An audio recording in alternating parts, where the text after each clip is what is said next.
as coisas daqui, pois eu sei, há lugar que me espera. Vamos abrir nossas Bíblias em Mateus capítulo 25. Mateus 25, versículo 1. Essa parábola, creio que talvez a mais importante para os dias de hoje. Entre todas as parábolas, talvez não há nenhuma tão importante quanto esta aqui. Então, o reino dos céus será semelhante a 10 virgens que, tomando as suas lâmpadas, saíram a encontrar-se com o noivo. 5 dentre elas eram nécias e 5 prudentes. As nécias, ao tomarem as suas lâmpadas, não levaram azeite consigo. No entanto, as prudentes, além das lâmpadas, levaram azeite nas vasilhas. E tardando o noivo, foram tomadas de sono e adormeceram. Mas à meia-noite ouviu-se um grito: eis o noivo, saí ao seu encontro. Então se levantaram todas aquelas virgens e prepararam as suas lâmpadas. E as nécias disseram às prudentes: dai-nos do vosso azeite, porque as nossas lâmpadas estão se apagando. Mas as prudentes responderam: não, para que não nos falte a nós e a vós outras. E diante aos que vendem, e comprai-o. E saindo elas para comprar, chegou o noivo. E as que estavam apercebidas entraram com ele para as bodas, e fechou-se a porta. Mais tarde, chegaram as virgens nécias, clamando: Senhor, Senhor, abre-nos a porta. Mas ele respondeu: em verdade vos digo que não vos conheço. Vigiai, pois, porque não sabeis o dia nem a hora. Penso que cada vez mais o Espírito Santo vai trazendo revelação à sua igreja. Cada vez mais, quanto mais próximos estamos do fim, cada vez mais vamos tendo um melhor entendimento das Escrituras. Eu posso dizer que até o ano passado eu não enxergava nesta parábola o que estou enxergando hoje.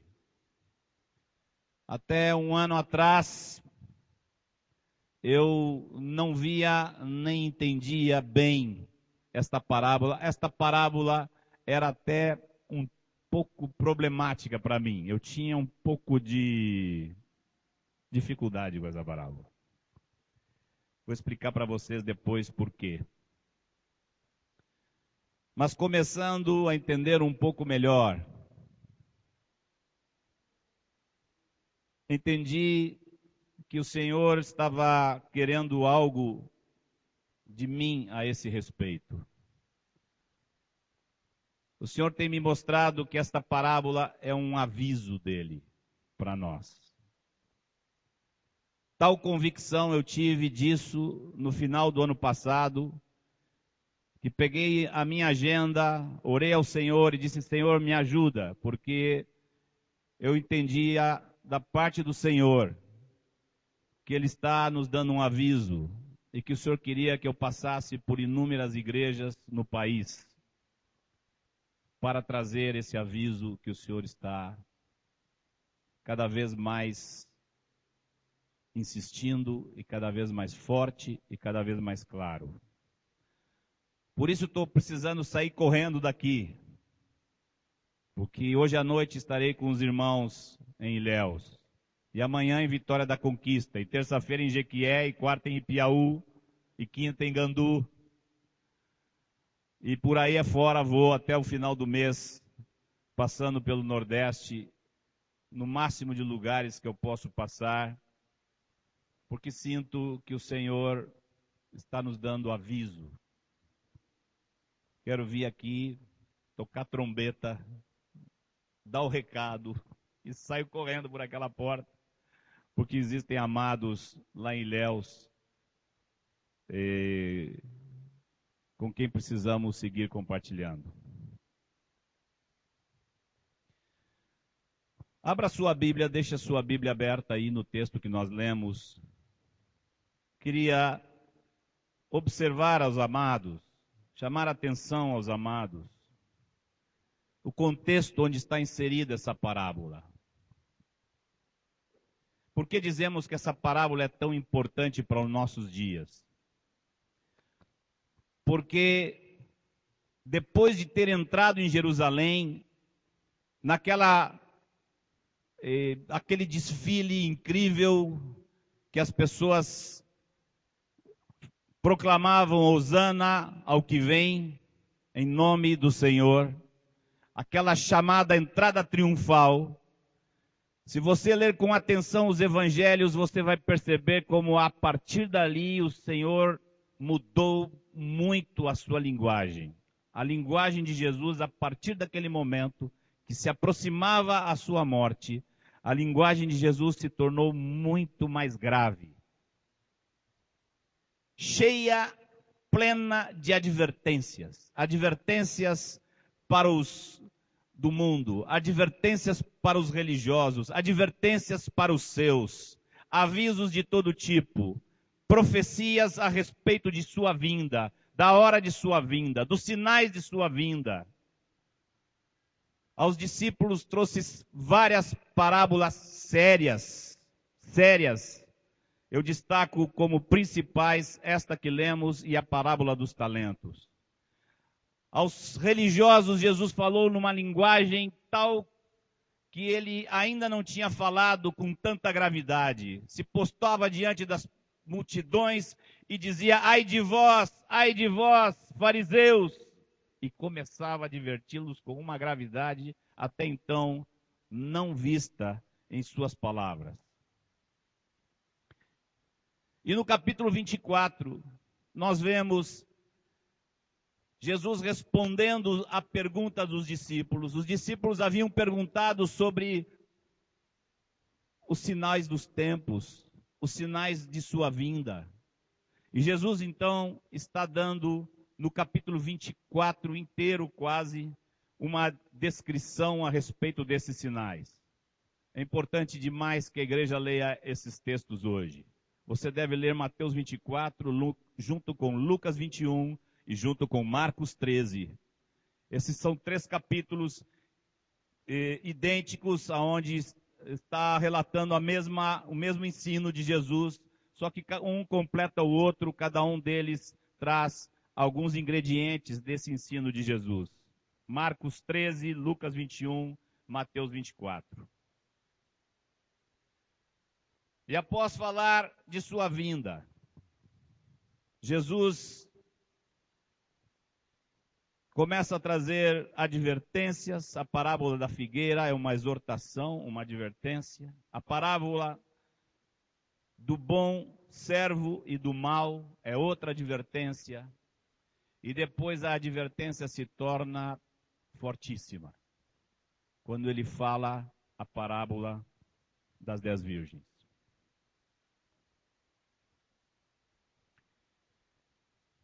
Qual é o tema da parábola das 10 virgens?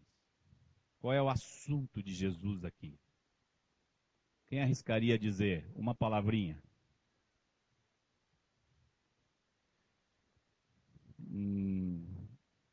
Ele está preocupado com a religião. O tema,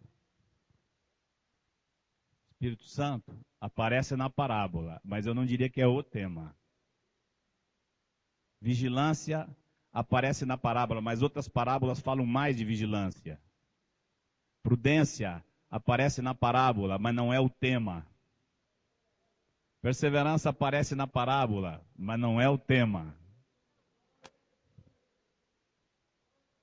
A volta de Jesus está chegando perto, aparece na parábola, mas não é o tema. Qual é o tema? casamento, as bodas. E quem vai casar e quem não vai casar. Pode ter tema mais importante do que esse para nós hoje? Jesus está explicando detalhadamente. Está revisando o que disse no capítulo 24. Está falando, só que está falando agora que essa volta dele é um casamento. É um encontro de uma noiva com um noivo. E quem participa? Esse é o tema. A parábola é muito simples. Gostaria de compartilhar com os irmãos a simplicidade que o Senhor tem comunicado à minha mente e meu coração. Primeira coisa que temos que entender. Há uma pergunta que temos que responder. A parábola fala de 10 virgens. O reino dos céus será semelhante a 10 virgens. Primeira pergunta. O que é essas 10 virgens? Quem são essas 10 virgens? Perguntinha fácil, mas precisa ser respondida com toda presteza. Quem são essas 10 virgens?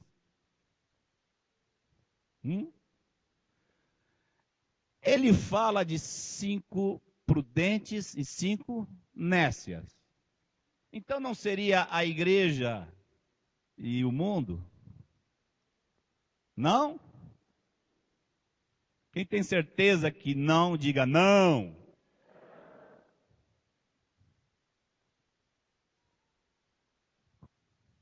Se Jesus estivesse fazendo uma comparação entre os que estão na igreja e o mundo, Jesus nunca usaria a expressão virgem.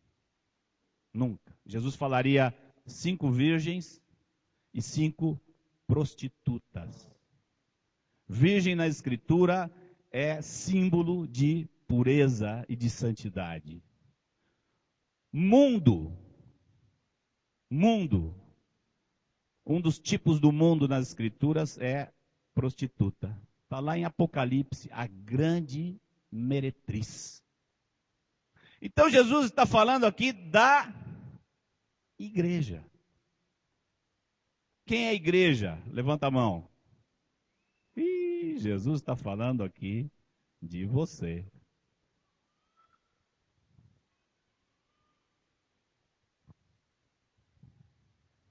Agora, tem uma coisa chocante nessa parábola.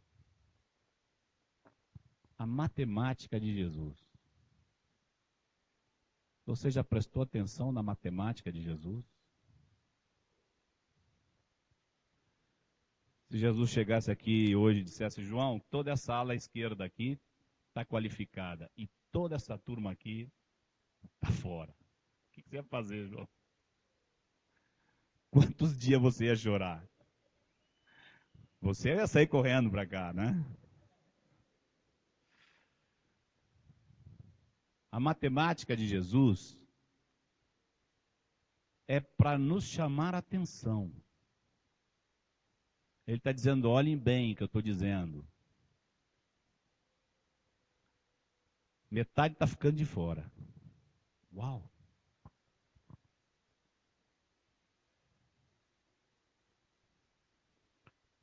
Poderia haver alguma coisa mais forte, mais impactante para os dias de hoje do que encarar essa matemática?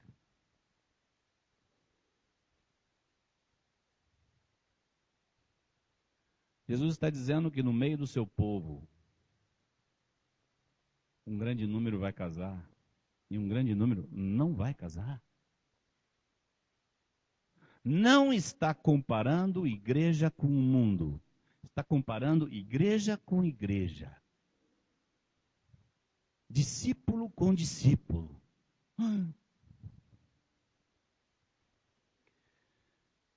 Vamos fazer a outra perguntinha para irmos adiante. Qual é a diferença entre as 5 prudentes e as 5 nécias. Tem uma escritura, não sei se algum de vocês tem, eu encontrei uma irmã em Feira de Santana, que a Bíblia dela traduz 5 prudentes e 5 loucas. Algum de vocês tem essa tradução, loucas? Quanto mais eu penso, quanto mais eu medito nessa parábola, quanto mais eu olho para o Senhor, mais eu fico convicto que a melhor palavra aqui é loucas. Existe uma loucura em estar na igreja e ficar de fora desse casamento. E Jesus quer nos revelar que loucura é essa. Que estupidez é essa? Qual a diferença entre as 5 prudentes e as 5 loucas? Qual a grande diferença? Hein? Elas têm o quê? O azeite. A diferença está no azeite. Meu irmão, olha para minha cara aqui, minha irmãzinha. Se você tiver esse azeite, você casa. Se você não tiver esse azeite, você não casa. Deus me mandou aqui para dizer para você que se você tivesse azeite, você casa. E se você não tivesse azeite, você não casa. Quantos aqui querem casar? Hoje está todo mundo fazendo ginástica. Eu quero casar. A condição para casar é o azeite. Outra perguntinha. O que é esse azeite? O que é esse azeite? Espírito Santo, eu ouvi daqui ser cheio do Espírito Santo, unção do Espírito Santo, santidade, azeite é santidade. Amados, é muito claro isso. Isso não tem espaço para nenhum tipo de dúvida. Azeite nas Escrituras é o Espírito Santo. Aí não há possibilidade de ser outra coisa. Amém? Só que, esse negócio de Espírito Santo é grande demais. E a gente fica meio confuso. Porque o Espírito Santo, ele tem muitas funções. O Espírito Santo é o agente da obra de Deus.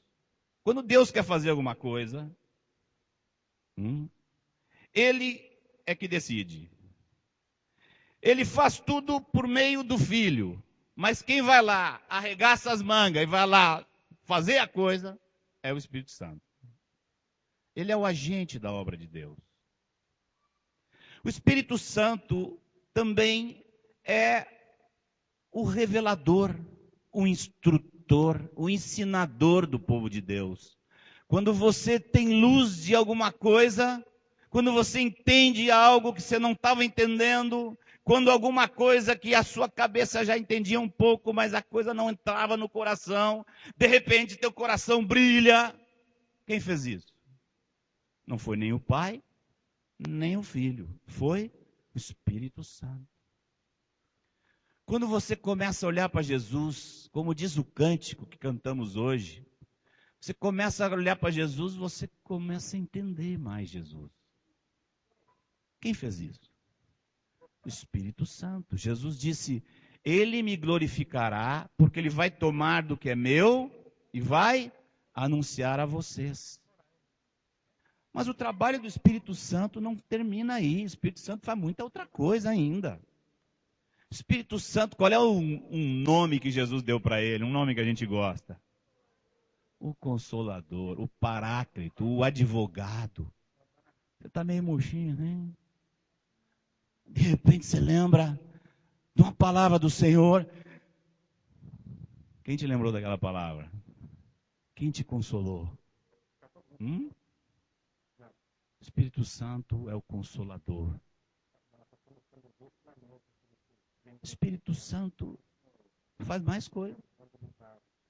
Quando se manifestam dons, ministérios, unção, a palavra unção foi usada aqui, poder, quem é que está se manifestando? Recebereis poder ao descer sobre vós o Espírito Santo. Olha quanta coisa o Espírito Santo faz. Então agora, na leitura dessa parábola, nós estamos precisando responder mais uma perguntinha. A qual dessas funções do Espírito Santo Jesus está se referindo aqui? Porque de tanta coisa que o Espírito Santo faz, nós temos um pouco mais de uma coisa, um pouco menos de outra. Um tem mais manifestação do Espírito, mas não tem muita revelação. O outro tem revelação, mas anda sempre murcho e não está consolado. A qual outro entende a Bíblia, compreendeu, mas não manifestam os dons na vida dele, ninguém sabe por quê. E aí, qual deles que está com azeite? A qual obra do Espírito Santo Jesus está se referindo aqui, quando fala de azeite? Eu creio que essa é a pergunta-chave. Que precisamos saber com urgência. Qual é o tema da parábola? O tema da parábola é casamento. Para ter um casamento tem que ter o quê? Noivo e noiva. Qual é o tema da parábola? O noivo, a noiva e as bodas. Ora, amados, o que Jesus está falando aqui, esse azeite aqui, é a obra que o Espírito Santo está fazendo na igreja para prepará-la para este casamento. É a obra que o Espírito Santo está fazendo na vida dos filhos de Deus, para que eles verdadeiramente sejam como é uma noiva. Tem alguém aqui comprometido para casar, noivinho, que vai casar esse ano que vem? Olha lá, olha lá. Tem um lá, tem outro lá. Deixa eu ver o sorriso dele, ó. Fez assim, ó. Levantaram a mão assim, nós. Tá feliz? O que um noivo mais quer? O que uma noiva mais gostam de fazer? Estar junto. Quando estão juntos, falam do quê? Do que eles falam? Do casamento. Pega um papelzinho e começam a planejar o quê? O casamento. Olham para a agendinha e começam a riscar os dias que faltam para o quê?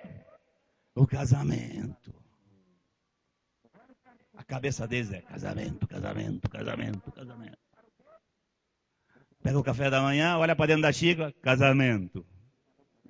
Fecha os olhos, casamento. Porque são noivos. E o azeite que o Espírito Santo está derramando sobre a igreja é justamente isso. A obra que ele está fazendo no coração dos seus, para serem assim. Aquela obra que une nosso coração a Cristo. Aquela obra que nos cativa a Jesus. Aquela obra que faz com que nós nos sentemos para o café da manhã e olhamos aquela comida gostosa, e enquanto vivemos, trabalhamos, comemos, subimos, descemos, nosso coração só tem uma palavra: Jesus. Vem, Senhor. Até quando, Senhor? Por que te demoras? Quando vamos casar, Senhor? A noiva que tem o azeite é aquela noiva em quem o Espírito Santo está fazendo essa obra. O Espírito Santo quer fazer essa obra em todos. Alguns não estão permitindo. Outros estão ouvindo a voz do noivo e abrindo seus corações para esta obra do Espírito Santo.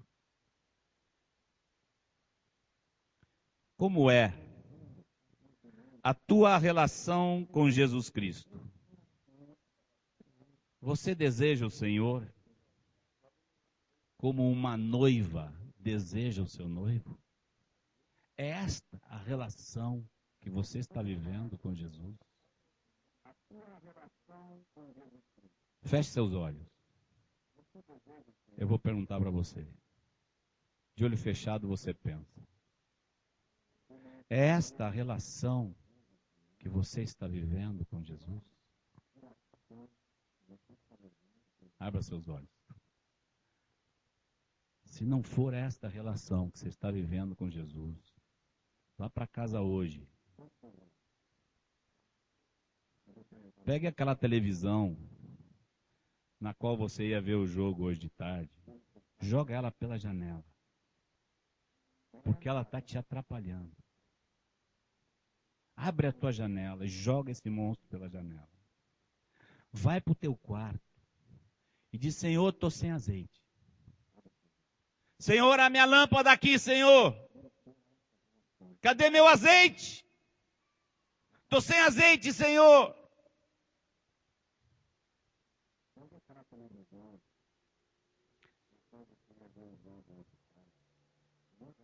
Uma perguntinha a mais para irmos adiante. Jesus aqui não está exigente demais? Esse era um dos problemas meus com essa parábola. Eu orava essa parábola e dizia: não pode ser. Não pode ser. Está demais. Eu não dizia. Eu sabia que eu não podia dizer, mas lá no coração.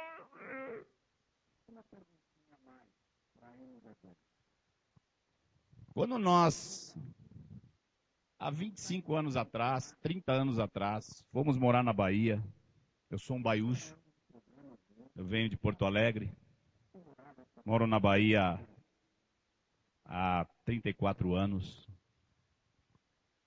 Quando fomos para lá pregar o Evangelho, e entendendo o Evangelho do Reino, eu vou dizer para vocês, era muito mais fácil, com a revelação que tínhamos naquela época, muito mais fácil desmascarar a religiosidade do que hoje.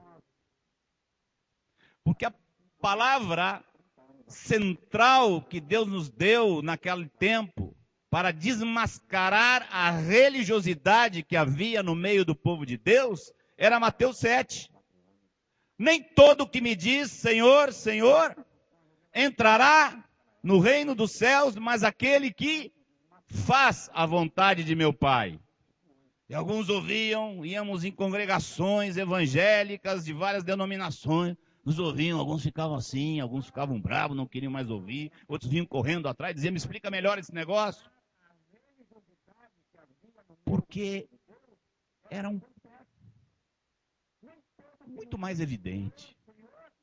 Porque Jesus termina aquela palavra dizendo que aqueles que perguntavam: Senhor, Senhor, mas nós em teu nome.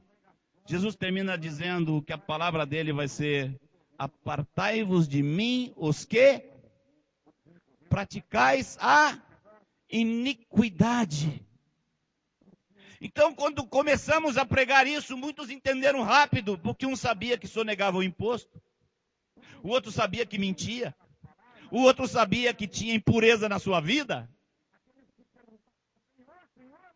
E muitos estavam enganados, pensando estar no reino de Deus com uma vida cheia de pecados.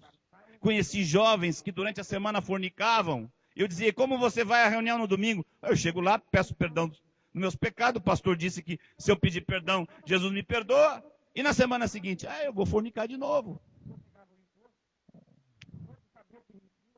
Que engano. Mas é fácil entender.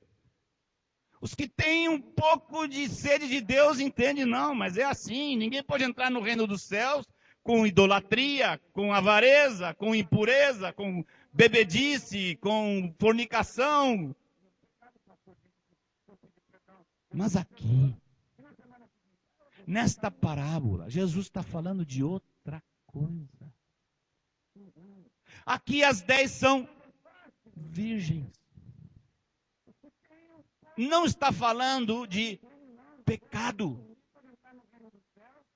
Não está falando de uma desqualificação por causa do pecado. Jesus está desqualificando simplesmente porque não tem azeite. Faltou azeite. Não entra. E eu quando lia, eu percebia que na parábola tinha isso aqui, eu dizia, não dá para entender, vou adiante, deixa eu ler outra coisa.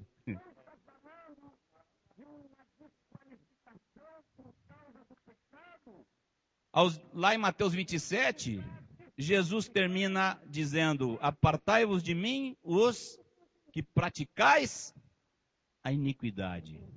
Aqui, como é que Jesus termina falando para aqueles que não entram? O que ele diz? Não conheço vocês. Aliás, tentei conversar com você várias vezes. Você nunca sentou para conversar comigo. Não conheço você.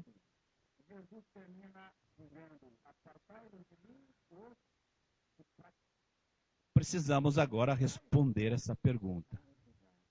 Jesus está ou não está exagerando?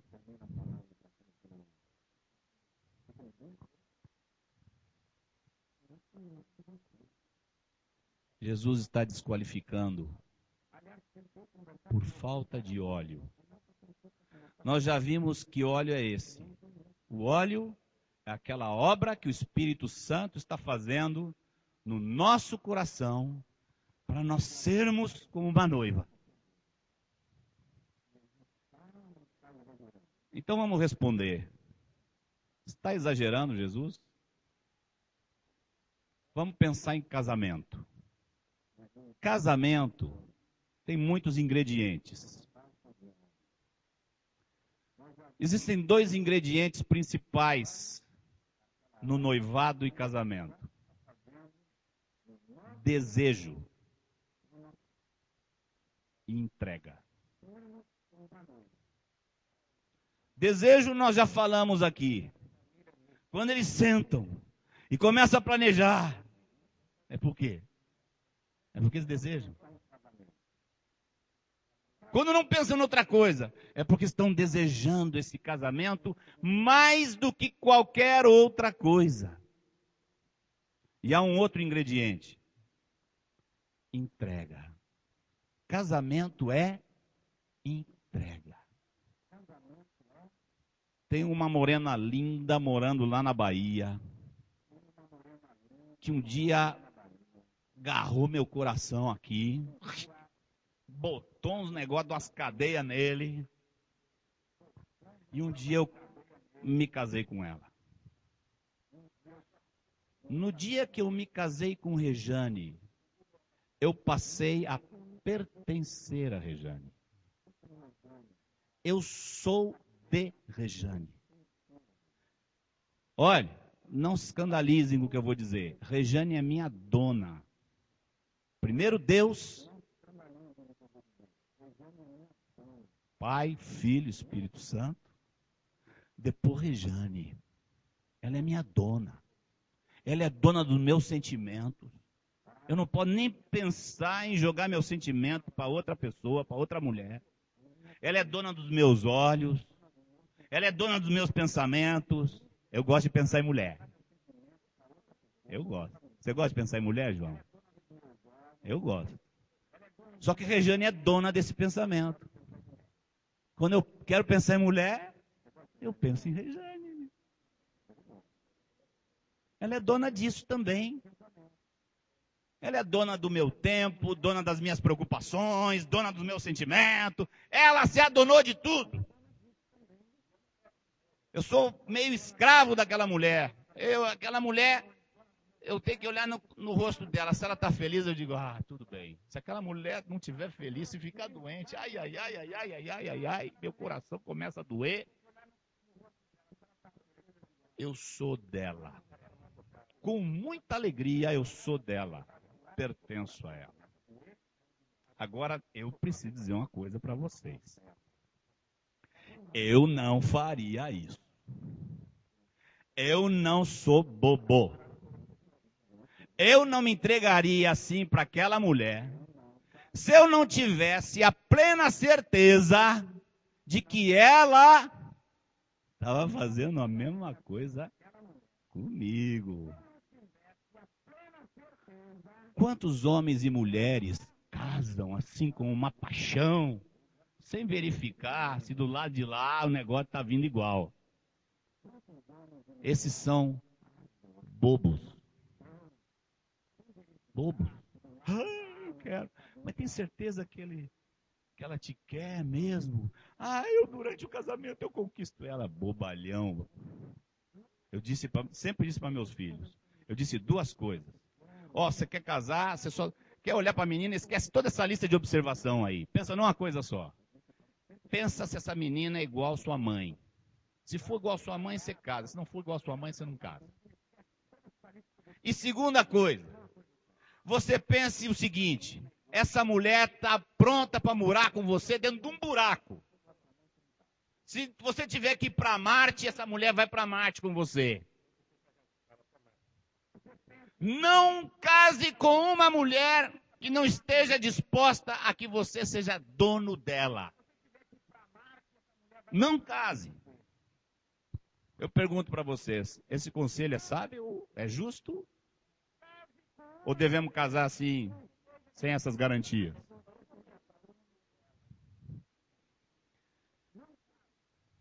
E para Jesus?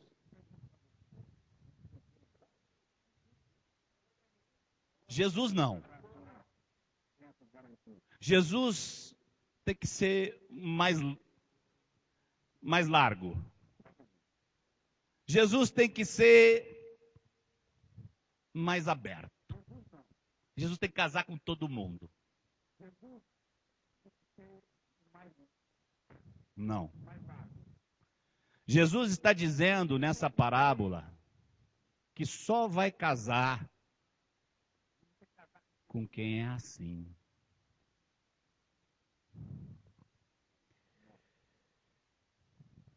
Por que com Jesus vai ser diferente? Jesus veio aqui com essas duas coisas em relação a você. Te desejando tanto que estava disposto a pagar qualquer preço por você. De tanto que te quer. Quanto quer casar contigo. Mas Jesus, ao vir aqui também, veio se dar. Jesus se entregou. Se entregou como noivo nenhum nunca se entregou. Entregou a glória. E veio ser homem. E entre os homens, ser lixo. Para ser teu. para ser teu. A palavra de Deus diz que Deus nos deu o seu Filho. Jesus veio para ser teu. Para dizer para você assim, se adone. Se entregou totalmente. Desejou. Jesus vem desejando através dos séculos. Mandando a sua noiva profetas, apóstolos, pastores, mestres, para falar desse amor. Jesus mandou escrever um livro grosso, cheio de declarações, explicações, para explicar para você esse desejo. Jesus enviou seu próprio Espírito para falar dentro de você o quanto Ele te quer. Quanto renunciou. Por que agora ele casaria com uma noiva indiferente? Por que Jesus casaria com uma noiva que está mais interessada em dar atenção ao mundo do que a ele? A pergunta está respondida, não está? A exigência está demasiada? Está demasiada a exigência?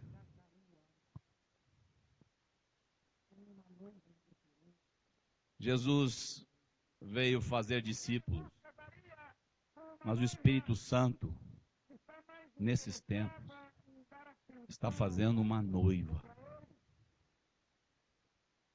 Uma noiva prudente. Uma noiva que está entendendo essa obra que o Espírito Santo está fazendo e está abrindo o seu coração.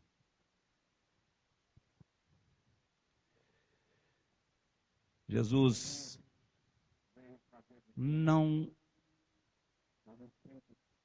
vai casar com uma noiva pelo tamanho da lâmpada dela. Umas têm uma lampadinha assim, outras têm um lampadão. Jesus vai casar com a noiva que tiver o azeite.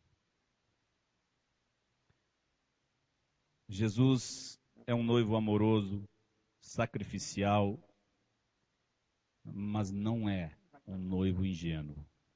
Não é.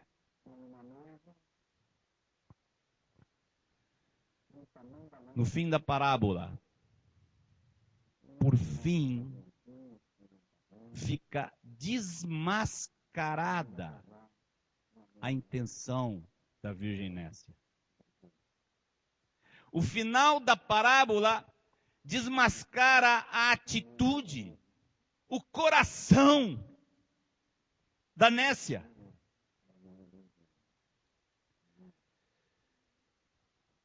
Por quê? O que o fim da parábola revela sobre a Nécia? A Nécia sai desesperada. Na hora que a voz soou,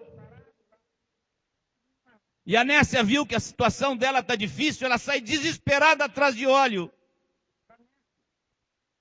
Por quê? Porque o único interesse dela é entrar. O único interesse dela é ser salva. Ela não está entre os santos porque quer Jesus. Ela não está querendo o noivo. Ela não está interessada no noivo.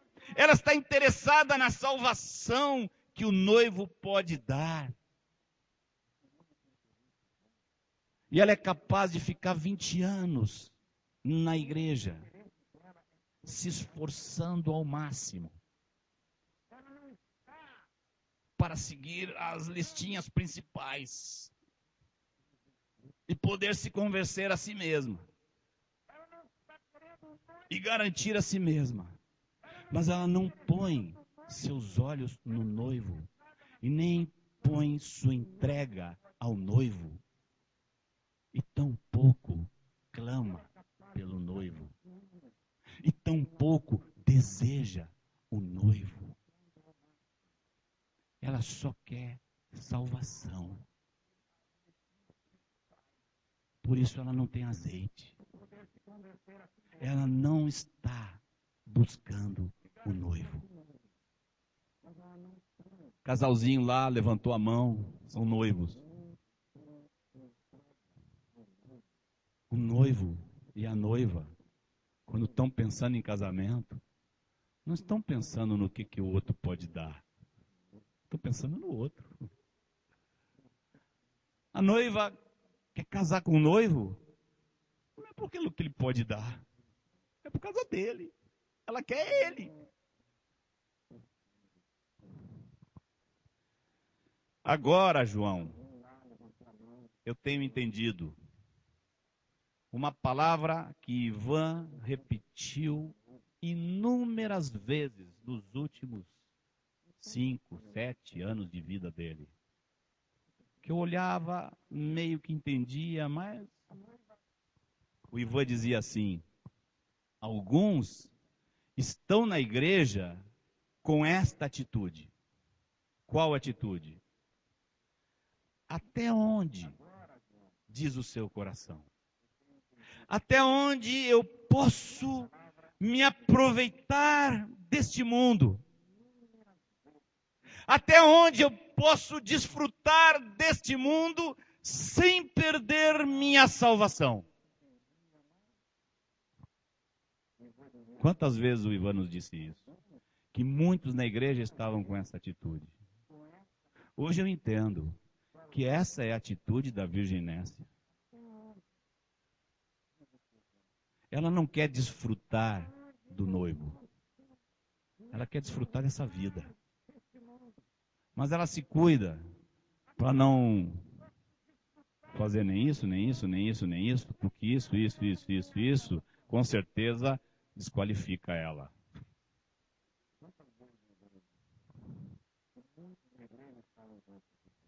Os cuidados do mundo, falava Jesus, e não falava de pecado. Os cuidados do mundo, a fascinação das riquezas, a ansiedade por esta vida, os prazeres deste mundo, os lícitos. Quantas vezes nas Escrituras, ao falar da vinda do Senhor, diz assim: comiam, bebiam, casavam-se e davam-se em casamento. Como foi nos dias de Noé. Comiam, é pecado comer. Bebiam, é pecado beber. Casavam-se, é pecado casar. Alguns estão perguntando: isso é pecado? Ou não é pecado? Eu queria fazer. Está escrito na Bíblia que é pecado? Se não está escrito, então eu posso fazer. Não estão com o coração perguntando: Senhor, como eu te agrado aqui? Como me preparo para ser noiva para ti com isso? Isso coopera com o nosso noivado? Não estão perguntando isso. Comer, beber, casar-se, dar em casamento, não está falando de pecado. Está falando de uma vida centralizada nessa vida. De uma vida centralizada nessa terra. Seu coração não é para o noivo. Agora, quando o Espírito Santo está fazendo essa obra na nossa vida, o Espírito e a noiva dizem o quê? O que dizem o Espírito e a noiva? Não dizem amém. Ora, vem. O Espírito e a noiva dizem, vem. Desejar, querer e pertencer. Esta é a atitude da noiva prudente. Lá no Velho Testamento, um homem que entendia pouco disso, mas o Espírito Santo lhe revelou muito. Lá no Velho Testamento, antes de Jesus vir. E ele escrevia poesias falando disso. E num versículo dessa poesia, ele diz: eu sou do meu amado, e ele é meu. E nós temos uma bandeira. Quando nós estamos juntos, todo mundo vê essa bandeira. A bandeira sobre nós. A bandeira dele sobre mim é o amor. Bandeira era muito usado naquela época. O lugar onde mais se usava as bandeiras era nos palácios e nas guerras. No palácio botava lá a bandeira. Aqui governa o governador desse reino todo. E nas guerras, quando um inimigo avançava, quando o inimigo matava, quando o inimigo destruía, aniquilava, deixava uma terra cheia de cadáveres, esparramava sangue por todo lado. Ao final, depois de ter morto quase todo o exército inimigo e os restantes fugiam, e eles ocupavam a terra e colocavam uma bandeira. Terra nossa. Jesus também encheu a terra de sangue. A terra que estava debaixo de sua cruz. Encheu de sangue. Não matou a ninguém. Entregou-se à morte. E comprou meu coração. E botou uma bandeira no meu coração. E quando ele botou essa bandeira, ele diz: tu és meu. E meu coração diz: eu sou teu. Mas tu também é meu.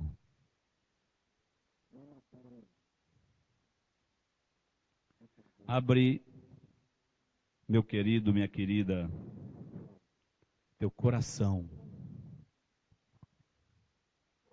para esta obra que o Espírito Santo está fazendo nesses dias.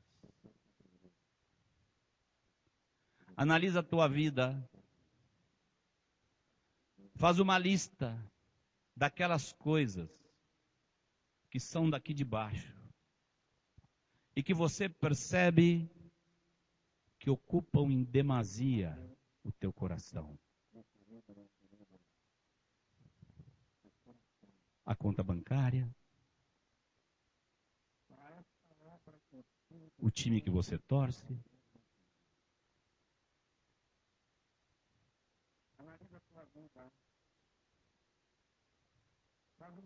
a comida, um salário maior para ter mais, a distração e a diversão, a televisão. Faz uma lista. E depois olha para essa lista e te dá conta que essa lista é a inimiga da obra que o Espírito Santo está querendo fazer na sua vida. Essa lista é inimiga. Os amigos dessa lista são a comunhão dos santos, o partir do pão, aonde você come e bebe de Cristo, a oração, a palavra apostólica. Esses são os amigos, os inimigos dessa lista. E amigos da obra que o Espírito Santo está fazendo na igreja. Em nome de Jesus, onde quer que você esteja hoje em sua vida espiritual, experimentado ou novo, entusiasmado ou abatido, Jesus não vai escolher ninguém pelo estado de ânimo. Os alegres entrarão no reino dos céus. É assim? Então, bastava tomar muita cachaça, estava no reino do céu.